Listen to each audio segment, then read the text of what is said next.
Hello and welcome to Mind Shifters Radio. I'm Tim Hayes. I'm your host for the first hour. And today is Wednesday, September 17th, 2025. As always, we're grateful to everyone who's joining us here today, whether you're listening live or through the archives, as we spend another couple of hours teaching and supporting people in using some of the most powerful, effective, efficient, and accessible tools I've ever encountered. These tools are available absolutely free through the tireless efforts of Dr. Michael and Jeannie Ryce on the website at whyagain.org.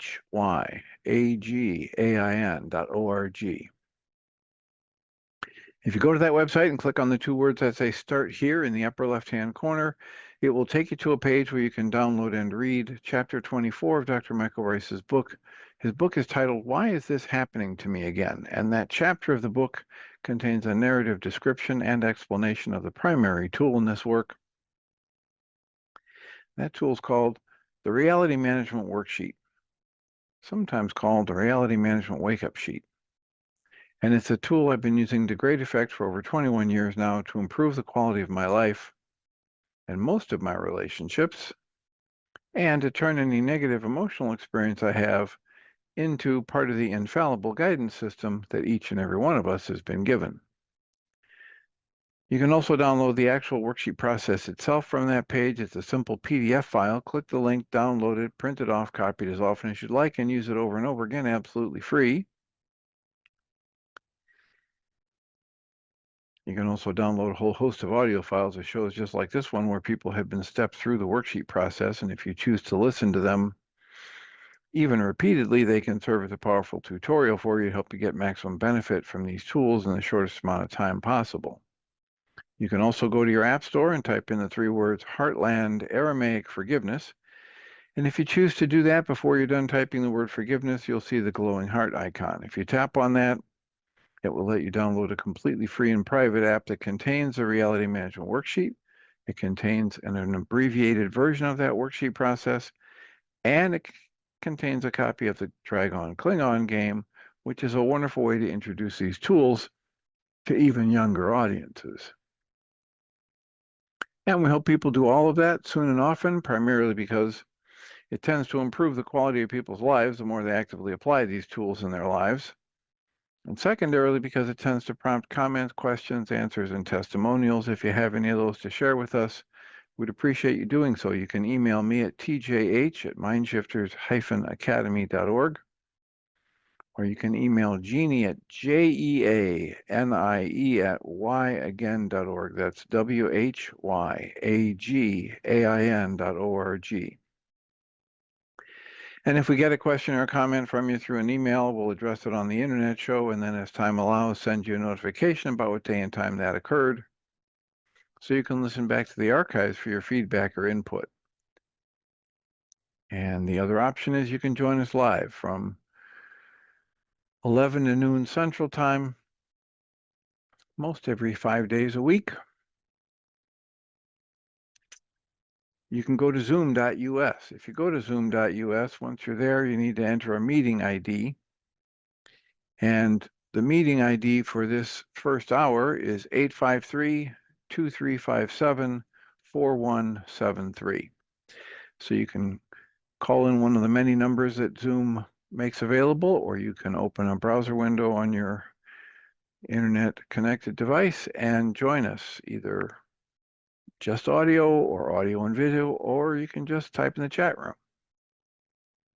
And we greatly appreciate whenever anybody chooses to do that, because it makes it infinitely easier for us to live into our intention with this work. The intention we have with this work is to be of service. And if you'll let us know how, we will redouble our efforts to be of service to you. When we left off yesterday, we were reading from the Way of Mastery fourth lesson on its expose on desire, the idea of changing or giving a definition to desire that's broader and deeper, that says this is the actual creative force of life. This is the elixir of life, is a term they use several times. And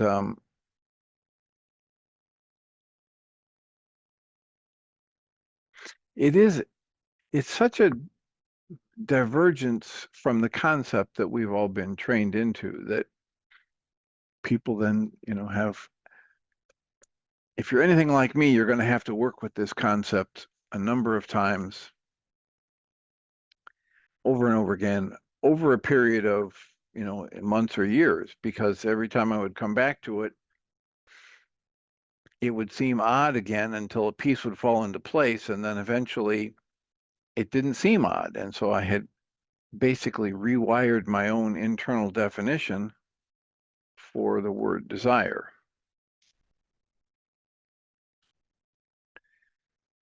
So just to help you with the process, if you think of the word desire, or if you're reading this or hearing me read this in this book, every time you hear the word desire, think of this phrase: the energy of creation that wants to express uniquely through you in this next moment.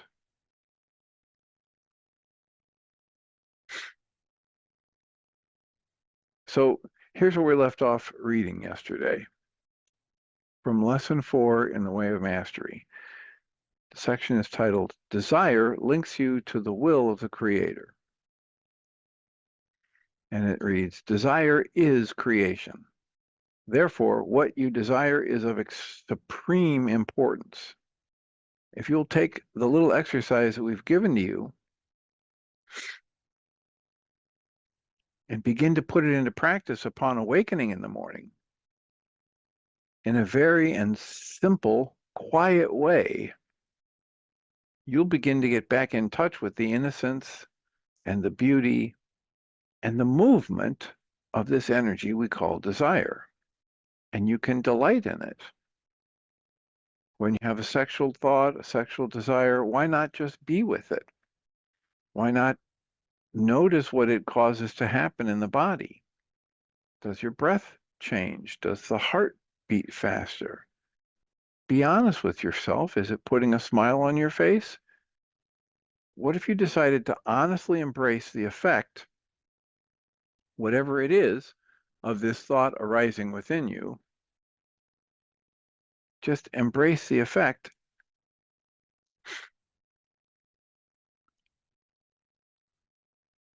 as though it were perfectly innocent and beautiful. How might your day change if you did not repress awareness of sexual desire? You'll notice we're not saying you should walk down the street and grab every body that walks by you. We are talking about allowing yourself the living embrace of exactly what energy is moving through your being. Why is this important? If you have decided that there are certain energies that are demonic, evil, or have the power to distract you from your union with your Creator, you've already decided that there is something beyond the reach of your power. And that alone is what disempowers you. You take an innocent energy and you turn it into a monster that must be feared at all cost. Yet, I would say this unto you: the mystical transformation that carries you from feeling yourself to be a disempowered little drop of foam on the edge of a wave, down to the sense of freedom and empowerment, empowered living that flows from the mind of the Creator, through which you express only to turn all these energies into beautiful creations filled with majesty, power, and miracles. That energy is nothing more than the willingness to follow this thread of desire, to tune into this energy of creation as it wants to express uniquely through you in each moment. It's the willingness to turn the very energies that move through the mind and the body and turn to them and not turn to fear, but instead look upon these energies with innocence and wonder. This is the source of the myths that have been told in all cultures. The knight that slays the dragon, or kissing the wild beast on the cheek, and it becomes a loving companion. Your monsters are what you fear and repress because of the judgments you have learned in the world. And the world is only the denial of the kingdom. The world, as we have created it with our visions of separation and through our powers of perception that are driven by the five senses, that world is the exact opposite of capital T truth. If you're sitting in one of your cathedrals and everyone is saying, sexuality is very bad and it will keep you from God, right away you should realize that if everyone here fears sexuality, it must actually be divine. Allow yourself to think, quote, perhaps I would do well to embrace it, love it, master it, and not fear it. Imagine someone says unto you, money is the root of all evil. And then they put out their hand and say, would you please make a donation to our organization? Is that not an expression of conflict? And yet such conflict permeates the religions and dogmas of your world, which say, don't desire money, don't desire wealth. By the way, to keep this ministry on the radio station, we need you to send in a donation. What are they trying to teach you? What are they in denial of? Sex and money.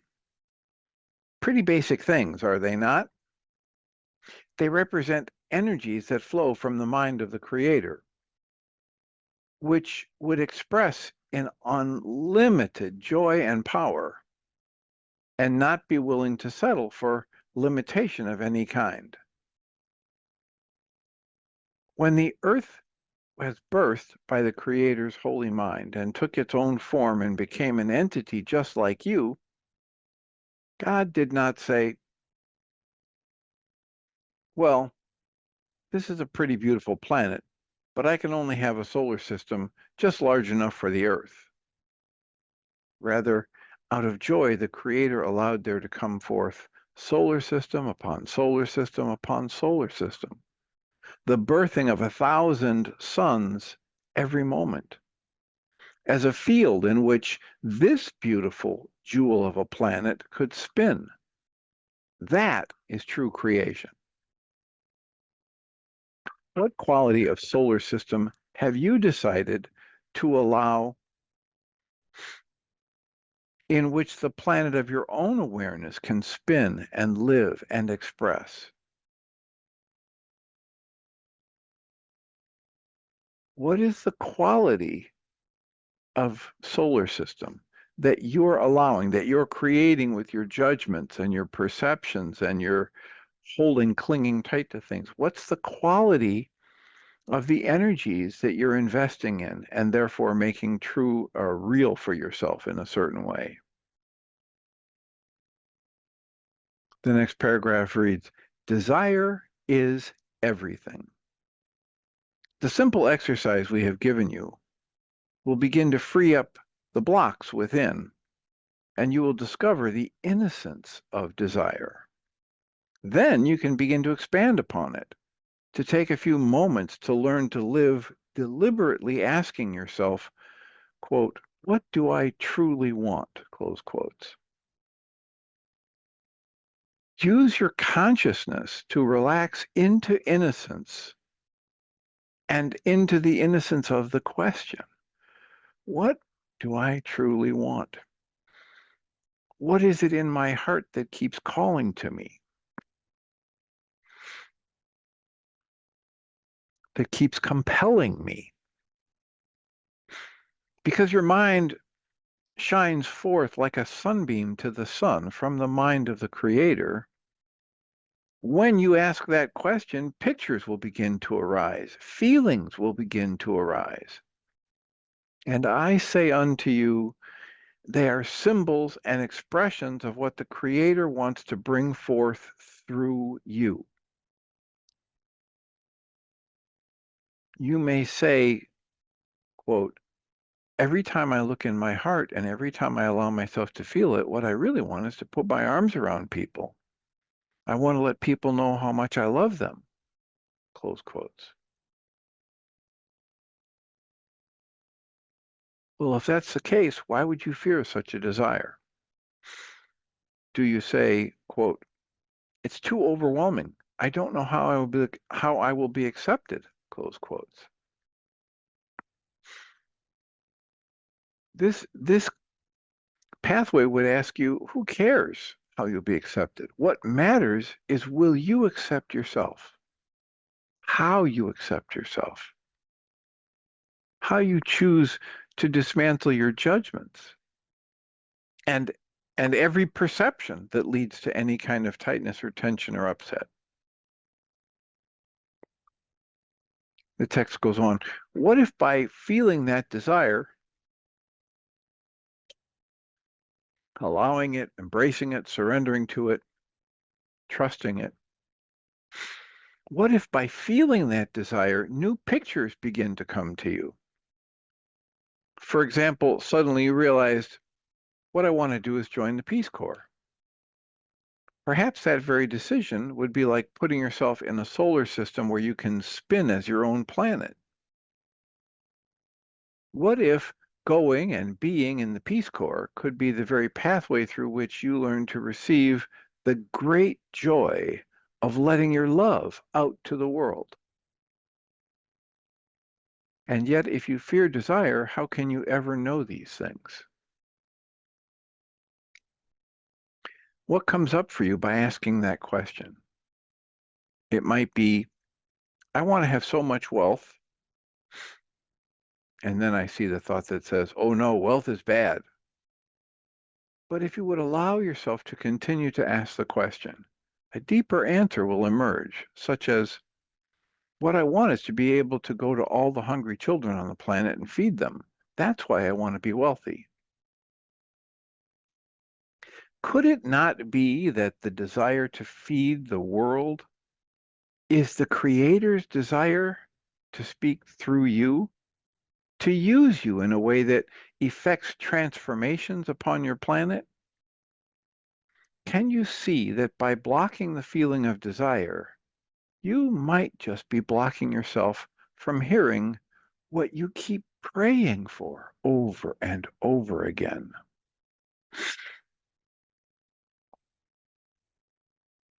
Because you pray things like, quote, Father, reveal thy purpose to me, close quotes.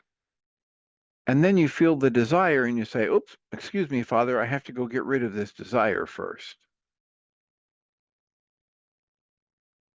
Desire in the heart is where you will discover the phone line that links you to the will of the Creator that would be expressed through you. If you do not trust desire, you're literally saying that you've decided not to trust your Creator. Now, I can't begin to tell you how many times I read that before it sank in that, that just makes common sense. It just makes absolute common sense. If you have some kind of a thought about there is an intelligence that created you, et cetera, then every part of you is there for a reason and makes sense. And trusting what you are and how you are, and it is equated to trusting who created you.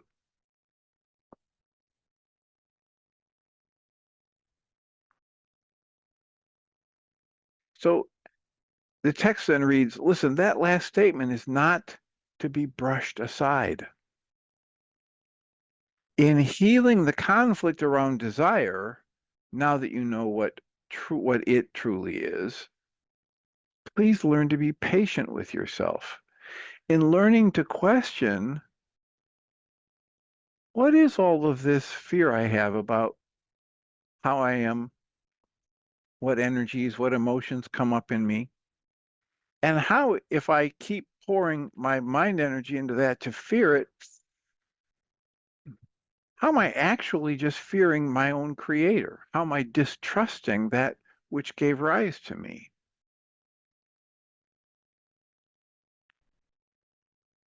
It is an amazing thing. It reminds me of the line from one of Guy Finley's talks where he says, it's not possible for you to accurately say you love life at the same time that there's anything in your life that you don't want, because it's all part of your life.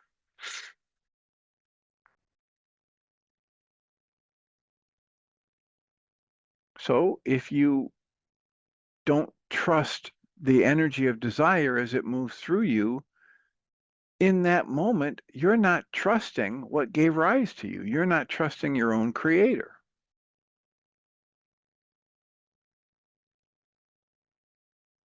The next section is titled, An Exercise in Trusting Desire. And the text reads, we would suggest that you create a structure by which a second exercise can be practiced that fits into your life. Again, it need not take more than 5 or 10 or 15 minutes initially, perhaps 3 or 4 times a week. Eventually, you'll be doing this all the time because you'll be creating deliberately. But for now, for just 10 or 15 minutes, set aside your world. Remember that you need do nothing, so the world can wait. Relax the body and close the eyes. It can be of great benefit to let the breath become very deep and rhythmic. This relaxes the nervous system and seduces the controller within your mind, the critic that decides what thoughts are acceptable and which ones are not. And it just comforts and quiets that part of your mind. By the way, the critic is never something you created. It is something that you let live in your mind that was made up of a lot of other fearful minds called parents and teachers. And as you relax the body and the mind, ask yourself, quote, what do I truly want? Close quotes. And now observe the images that come with allowance, with surrender. If you notice judgment, let it go quickly. Notice the things in the body and allow this to go on for just a minute or two, and then pause, open your eyes, and write down all that you can remember. For example, quote, I saw the image of having 47 sexual partners. I saw the image of having golden coins rain down upon me so that I had to have an umbrella over my head. I saw huge bowls of ice cream. I saw myself in a boat on the ocean. I noticed that my stomach got tight. Whatever it is that you notice in this moment or minute or two, write it down. Then take a deep breath, relax again, and repeat the process. Place the hand so that it rests on the heart. Breathe into it a few times and then ask, what do I truly desire? Again, allow the process to be what it is. Do this over and over again for a period of 10 or 15 minutes so that you've repeated this process at least 6 or 7 times, writing everything down. Then take the piece of paper or the journal and put it aside until the next exercise period. And again, repeat the process. When you've done this 7 times, so that you have 7 separate sheets of paper in which you've gone through this process, then and only then, begin to look back through all the things that came up and ask yourself, what seems to be repeating itself? You might notice that 3 times you wanted a huge bowl of ice cream, but then it seemed to fade away. Twice you had a desire for 47 lovers, but now you notice that you were really only wanting one. Whatever it may be, just notice the pattern, the thread that seems to run most throughout the exercise periods. Then imagine that thread to be an energetic link that is tied to one end of a piece of foam at the edge of a wave, and the other is anchored to the deep depths of the ocean. Then consider that perhaps if you allowed yourself to move down that thread, to begin to put your energy on that, to begin to clear up the obstacles within your consciousness that block that desire from being consistently lived from, that you would carry yourself from the tip of the foam at the edge of the wave to the heart of God. And along the way, everything unlike love would come up for you to release it. This is Dr. Michael Ryce's work. And I'm just hoping people can hear that. Along the way, if you ask to be shown, if you want light and love in your life, what has to happen is everything that's unlike love has to get resonated into activity so you can see it and let go of it. Because the only reason it's in your system is because some part of you is holding on to it. Some part of you is clinging.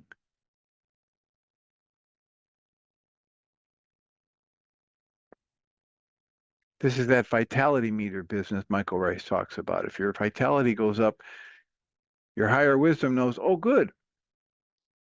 Tim was sitting there at a 2.5 to 3 level vitality for so long, but now that he's jumped up to like 7 or 8, he's got this new project going. He's got a new love in his life. He's got a new income stream that he's happy with, whatever it is, and his vitality goes up to 7 or 8. Now all of a sudden, that higher wisdom in me knows, oh, gee, now Tim can get rid of some of those 5 and 6 level traumas and toxins.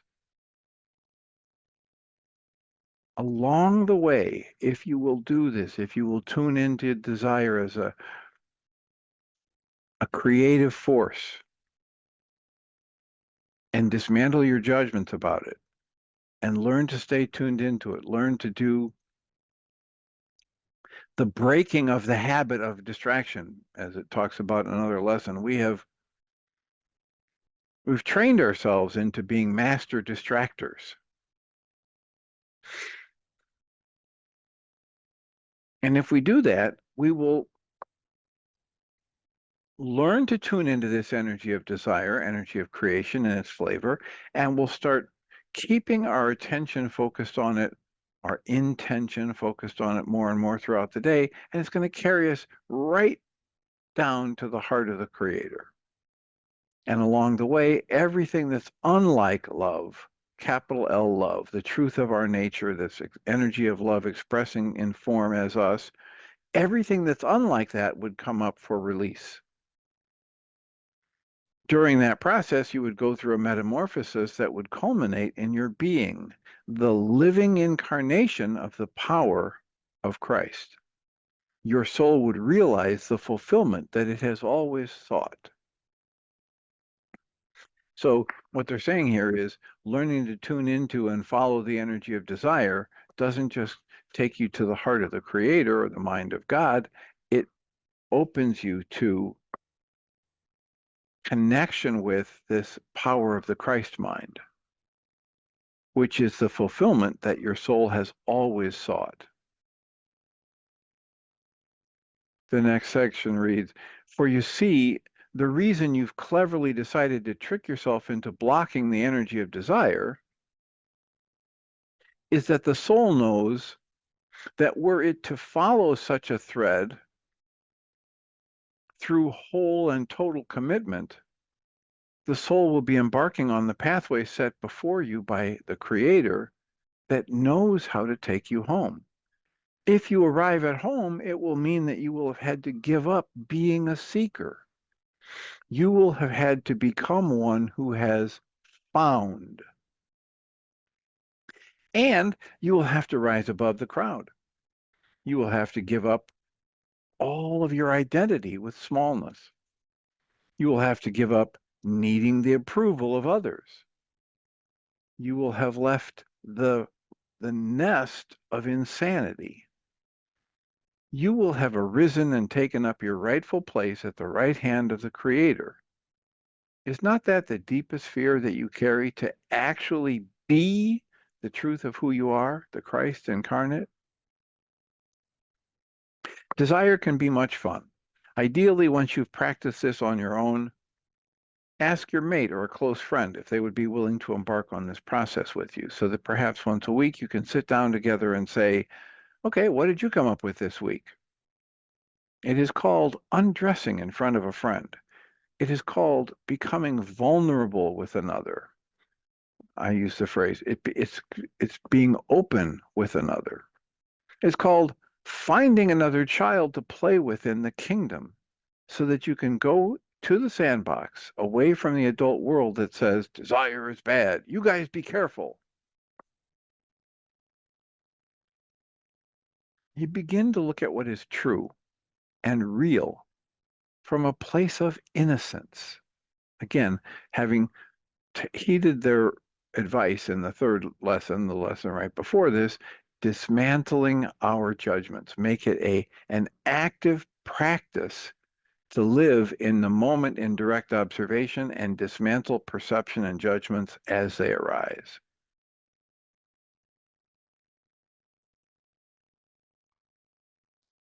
So you begin to look at what is true and real from a place of total innocence. You begin to create for yourself a support group. And that support group perhaps can grow to 3 or 4 friends, or even 10 or 20, in which everyone is involved with getting in touch with what is really in there, by understanding the principle that desire is the thread that links your soul to the heart of the Creator. And the Creator wants only to extend through you that which expresses capital L love in the world. That's called creation. Perhaps it is a worthwhile project. For when you do not turn to allow the embrace of desire, there is only one alternative. It is to live in mere survival. When you choose the energy of mere survival, the world is your master, before which you will be made to bow again and again and again and again and again, lifetime after lifetime after lifetime. You will be a slave to the insanity that seems to rule this world. And if you do that, you will never know peace. You will never know joy. You will never come home. Plain and simple. However, you were not created to wither and die on the vine. You were made to bear forth much good fruit. Let the roots be watered by desiring above all things to become the fulfillment of what the Creator had in mind when he breathed into you the breath of life. Let that breath be received in each moment. You will come to see that the only question you need be preoccupied with is this: how much of the Creator am I willing to receive and allow to be expressed through me? How much of the Creator am I willing to receive and allow to be expressed through me? Now, as I read that, I'm reminded of a conversation we had earlier last week. Something was happening, and Susan Bingham, I had tears come up, and Susan Bingham said, well, you're out here giving and giving and giving, and we're just taking and taking and taking. And ever since she said that, a part of me has wanted to come back to that and highlight how skewed and fear-based that interpretation is. Because it isn't really about give and take unless there's pain or fear involved. It is about giving and receiving, and they are inseparable. It is a flow. And so if someone is giving and giving and giving, it just means somewhere someone's receiving. And if a person insists on giving and giving and giving without receiving, that's not the way life works. That's going to create disruptions and imbalances and diseases.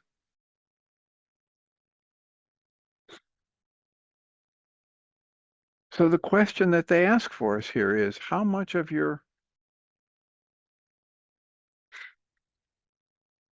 access to the creator are you willing to receive? How much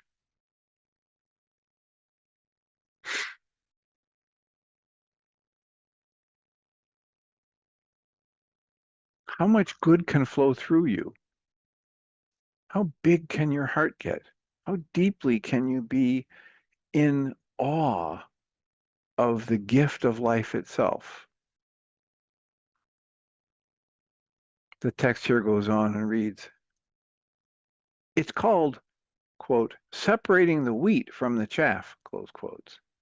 The chaff is the thinking of the world that would have you believe in smallness.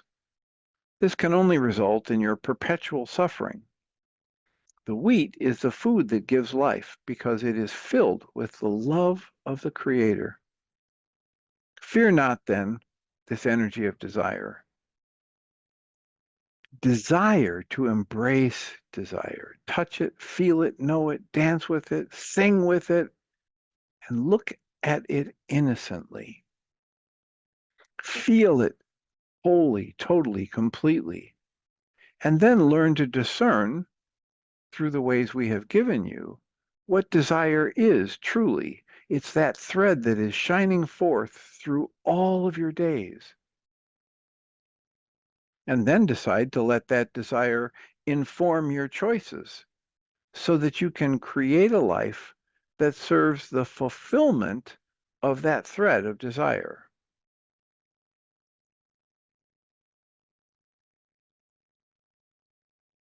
This is that. This is the launching off point for Michael Ryce's Purpose, Personal Power, and Commitment lecture, where he says the primary and secondary purpose for each person can be really useful tools. Primary purpose is the same for everyone. He's modified it recently, but essentially for decades, he presented it as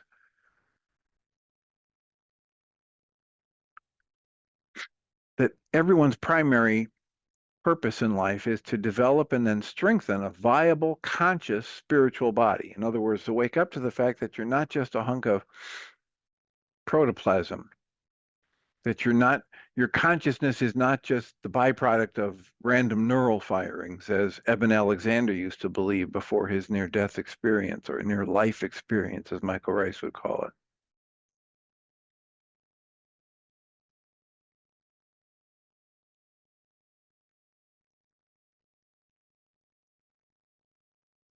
So the primary purpose, I was taking a break there to think if I wanted to talk about Michael's latest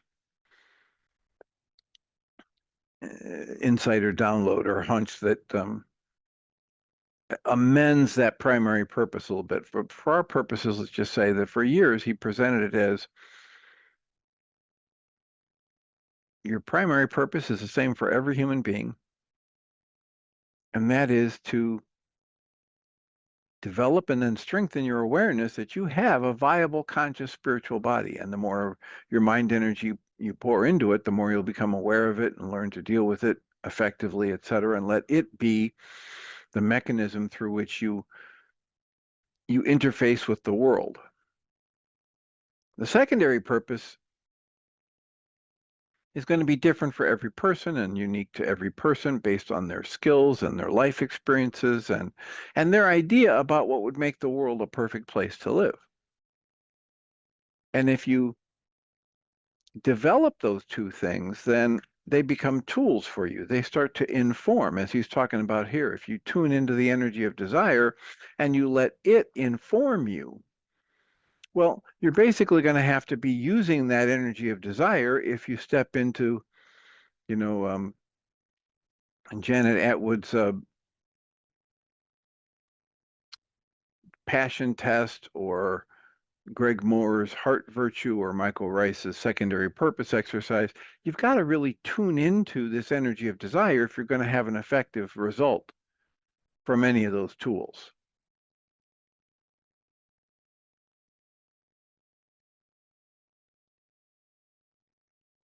And I highly recommend it because it's just been so effective in my life and so effective in the lives of so many people who've encountered Dr. Rice's tools and actually used that one. That it's available on his website, whyagain.org, whyagain.org. And when you go to the page that says start here, click on that and then scroll down. There's a list of other worksheets other than just the reality management worksheets. And the worksheet is there titled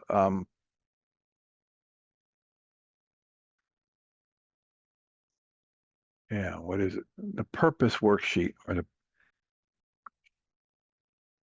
I'd have to look it up, but I don't want to get too far away from my current screen. But it's a worksheet that's available, and I encourage people to use it because it has such power to help people create a life that they enjoy living, or that is rewarding, or that has more joy in it.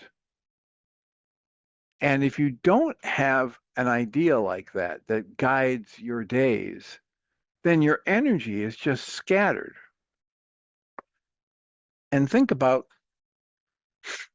the scattering of energy as opposed to the focusing of energy. These days, um, people have created tools that do nothing but shoot a stream of water, but they're shooting that water out in such a focused way under such high pressure that it'll cut through metal, wood, whatever. It's just amazing what the power of focus can do. And if you don't have a sense of your primary and secondary purpose in life, or of your passion in life, or of your heart virtue, as Greg Moores would call it, I'm going to invite you to do a little research and figure out which of those tools resonates best with you, and then put it to use in your life. If you do, you'll be tapping into this energy of desire that lesson 4 in the Way of Mastery is calling us to a whole new relationship with, as an energy, as a force, as a connection to the mind of the Creator.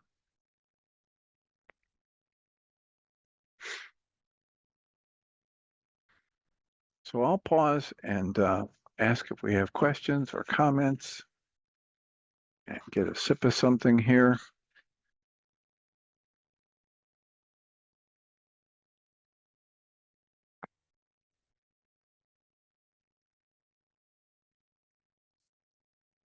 We've had a number of people through the support groups over the years who have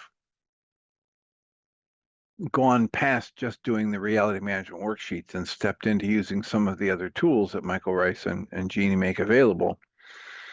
And one of them that really usually shocks people is the mind goal management sheet, where they choose only 1, 2, 3, or 4 goals for the next day, and they frame them the night before, and they cancel unachieved goals and go to sleep asking to be having a nice, clear, restful night's sleep. But when you get up in the morning, you reevaluate these things that you framed from the night before. Do you choose to set them for the day? But it's only 1, 2, 3, or 4 goals. And most of the time when people get introduced to that tool, they say, well, I can't do 4. I've got to, my to-do list tomorrow is 118,000 items. I've got to have a goal for every one of them. But to a person, everyone who's tried that and come back and talked to me about it has been amazed how just setting 2 or 3 or 4 goals for tomorrow, or for the day at the beginning of the day, has resulted in them getting a lot more done in every area. And our hunch about why that happens is simply it's the natural result of getting a focus. Like the example of you can walk outside on today, it's going to be like 85 degrees in Chicago area. So you can walk outside today, you can be out there for an hour, no problem. And the sun is hitting all over. You can have all the exposed skin is hitting all over, no problem.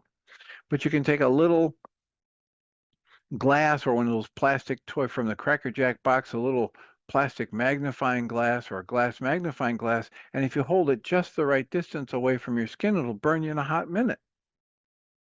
Why? It's only a tiny fraction of all the energy that's been hitting your body. Why is it causing a problem? Because it's focused. It's causing a very different result when it's focused as opposed to when it's diverse, when it's spread out, scattered.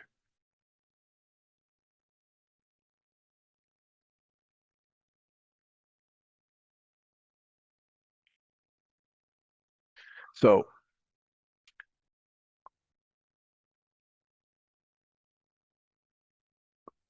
I would imagine that in light of the clearly the most powerful and effectively used over and over again tool is the reality management worksheet. A close second and third and fourth, and they probably just rotate through those different slots for me, is the mind goal management worksheet and the process, the secondary purpose worksheet and process, and the three early members of conflict. I should put the fifth one in there would be the codependence to interdependence worksheet, where we list everybody that we think has offended us and what they did that offended us and what our punishment thought for them is and what our advice to them is. And then eventually we make a column that says, this is how I'm going to apply my advice to this other person who offended me sometime in the past, and I'm going to apply that advice in my own life. Because it's based on the observation that, well, even in my role as psychologist, if I give advice to somebody, it may be very good advice to them. And yet, even in my role as psychologist, I understand that if it comes out of my mouth in terms of a directive or advice, it's the perfect advice for me. And I can hope that it's good for the other people. I can hope that. And yet, if I don't use it for myself, I'm missing an opportunity. If I don't realize that whenever my mind tries to give advice to somebody else, my mind is trying to get my unconscious to wake up and pay attention to what would be best for it.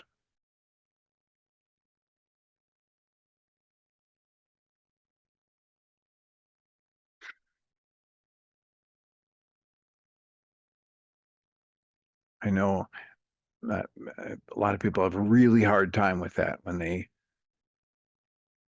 think of me as a psychologist and I'm supposed to be telling people what to do and how to fix their lives and give them advice and here and there. And the fact of the matter is, even in that capacity, if I give somebody advice that's just directly bare, bold-faced, I would hope it's useful for them. I would hope it's coming from a time when I'm paying attention in the session and I'm tuned into what they're talking about. And yet if it comes out in a you really have to, if it comes out in some kind of a format like that, on my good days, there's a part of my mind that's listening and says, oh, Tim, where do you need to do that in your life? It hasn't happened in a while, but I remember years ago in my other office, I have a vivid memory of saying to somebody, you really need to carve out more time for the primary relationships in your life. And it was probably really good advice for that person. But it struck me as I said it, I go, oh, so Tim, where is it you need to do this? With your mother, with your woman friend, with your sons, and take a look at that and figure out either do the worksheets to dismantle this urgency or this set of thoughts related to guilt or shame for not having done more or not being different, or to clear the pathway so that you can actually spend more of that energy with your primary relationships.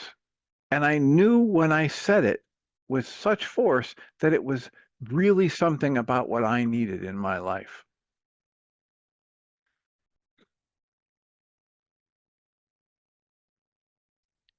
So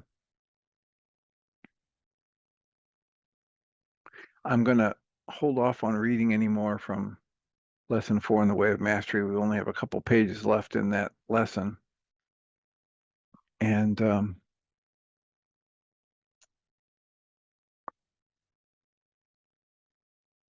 I was looking a little bit here at since nobody's putting a hand up or unmuting, I've got the latest book by Guy Finley and Dr. Ellen Dickstein.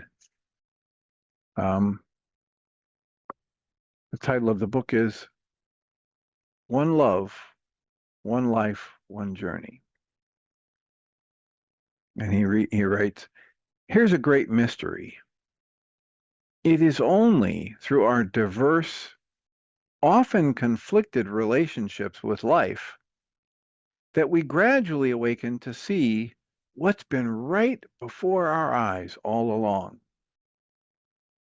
There has always and only been one relationship with life, one journey through it, and but one divine, inexhaustible source that gives birth to these seemingly separate designs, much as the ocean gives rise to waves that wouldn't exist without it. The introduction is, this book is written for all who've begun to realize that this world is not enough, or said otherwise, that they have a need for something that life as they've known it cannot give them. Nothing they've been able to imagine, let alone attain, has the power to fill this hole in their soul. Each and every page in this book is like a thread in a great tapestry, revealing one by one a stunning vision of another order of hidden life that is, quote, hidden, close quotes, in plain sight. This book is intended to help you see what perhaps 1 in 10 million seekers ever gets to see, as follows. First, hidden within and yet in plain sight within all of us, there dwells a divine order of being. As Christ spoke of it, this celestial light doesn't just go before us to, quote, make the crooked places straight, close quotes, but it awaits us within us. And whatever longing we have to know about something of its love, that longing is no different than its longing for us to share in its timeless life. If you're one of those fortunate souls who has felt this kind of indefinable longing, this book was written just for you.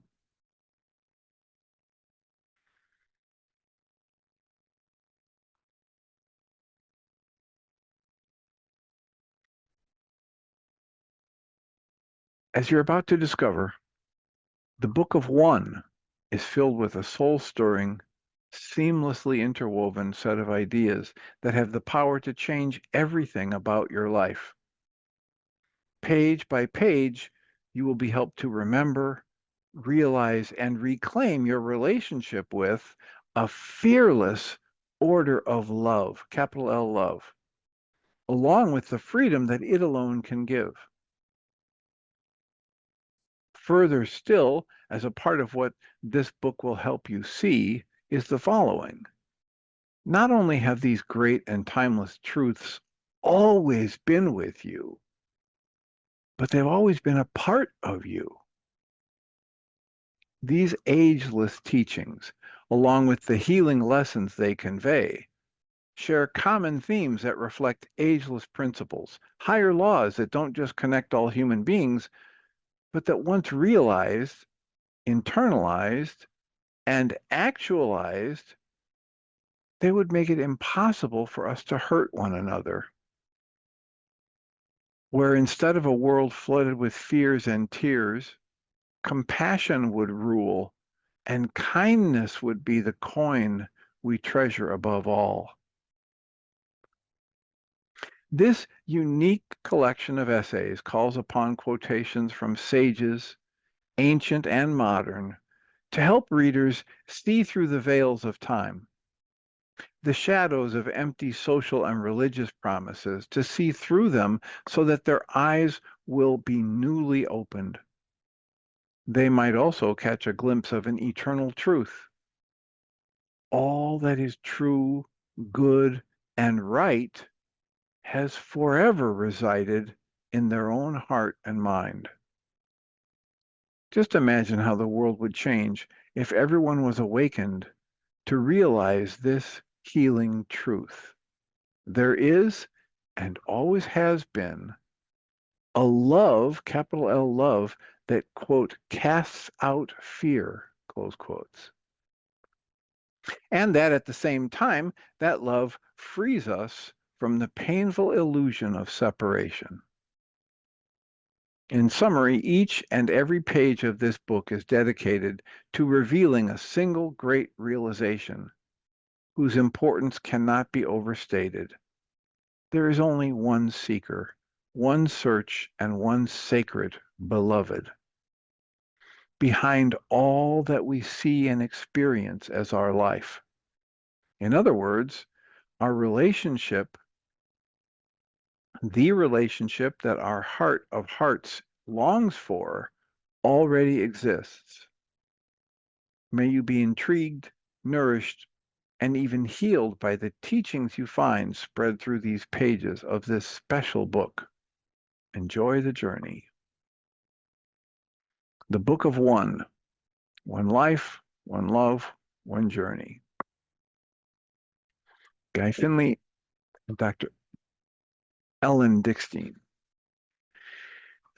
So thank you all for being here and listening in, whether you're listening live or the archives. I will remind us all that we come from love.